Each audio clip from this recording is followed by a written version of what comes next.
Hello guys, I'm Arun. நாசாவோட James Webb space telescope இப்போ ரீசெண்டாக 2 கேலக்சிகள் ஒன்றுக்கொன்று மோதி கொண்டு இருக்கிறத கண்டுபிடிச்சிருக்கு. அதை பற்றி தான் நம்ம இப்போ பார்க்க போகிறோம். இந்த மாதிரி புது அப்டேட் நீங்கள் பார்க்கணும், மறக்காமல் இந்த சேனலை சப்ஸ்கிரைப் பண்ணுங்கள். இப்போ வாங்க டீட்டெயில்டாக பார்ப்போம். நாசாவோட ஜேம்ஸ் வெப் ஸ்பேஸ் டெலிஸ்கோப் இப்போ ரீசெண்டாக நமது பூமியிலேருந்து 11 பில்லியன் லைட் எடிஷன்ஸில் 2 ரிங் கேலக்சிகள் ஒன்றுக்கொன்று மோதி கொண்டு இருக்கிறத கண்டுபிடிச்சிருக்கு. இதோட டேட்டா கலெக்ட் பண்ணியிருக்கு. அந்த டேட்டா மூலம் நாசா என்ன கண்டுபிடிச்சிருக்காங்க அப்படின்னு கேட்டீங்கன்னா, இந்த 2 கேலக்சிகள் இதோட மோதல் 30 மில்லியன் ஆண்டுகளுக்கு முன்னாடி ஆரம்பிச்சிருச்சு. இன்னும் சில 100 மில்லியன் இயர்ஸ் வரை இந்த மோதல் நீடிக்கும். ஃபைனலாக இந்த 2 ரிங் கேலக்சியில் இருக்கக்கூடிய சூப்பர் மசிவ் பிளாக் ஹோல்ஸுகள் ஒரு மிகப்பெரிய அளவில் சூப்பர் மசிவ் பிளாக் ஹோல்ஸாக ஒரு மிகப்பெரிய அளவில் கேலக்சியாக இந்த 2 கேலக்சியும் உருவாகும்.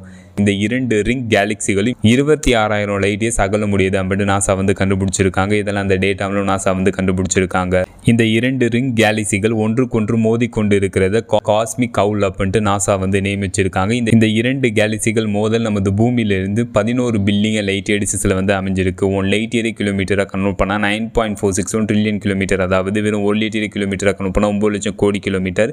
அப்போனா பார்த்துங்க எந்த லைவ் எடிஷன்ஸில் இந்த 2 கேலக்சிகள் நமது பூமியிலேருந்து அமைஞ்சிருக்குன்னு. அதுக்கப்புறம் இந்த யூனிவர்ஸில் இந்த பிரபஞ்சத்தில் எது ஸ்பீடாக ட்ராவல் ஆகும்னா லைட்டு தான் ஸ்பீடாக ட்ராவல் ஆகும். லைட்டோட ஸ்பீடு ஒரு செகண்டுக்கு ஒரு வினாடிக்கு 3 லட்சம் கிலோமீட்டர் ட்ராவல் ஆயிருக்கும். லைட்டோட ஸ்பீடிலே நம்ம ட்ராவல் பண்ணி போனாவே இந்த 2 கேலக்சிகள் அடையிறதுக்கு 11 பில்லியன் லைட் இயர்ஸ் ஆகும். ஏன்னா அந்த லிவ் எடிஷன்ஸில் இந்த கேலக்சிகள் அமைஞ்சிருக்கு. நமது மில்கி வே கேலக்சியுடன் இந்த மாதிரி ஏதாச்சும் ஒரு கேலக்சி மோதுமா அப்படின்னு கேட்டீங்கன்னா, நமது மில்கி வே கேலக்சியோட ஆண்ட்ரோமேடா என்னும் கேலக்சி 5 பில்லியன் ஆண்டுகளுக்கு அப்புறம் மோதும் அப்படின்ட்டு நாசா மற்றும் ஆஸ்ட்ரோனமர்ஸ் தெரிவிச்சிருக்காங்க. அங்கே ஃபைனல் அந்த வீடியோ எப்படி இருந்துச்சுன்னு கமெண்ட் பண்ணுங்க. See you.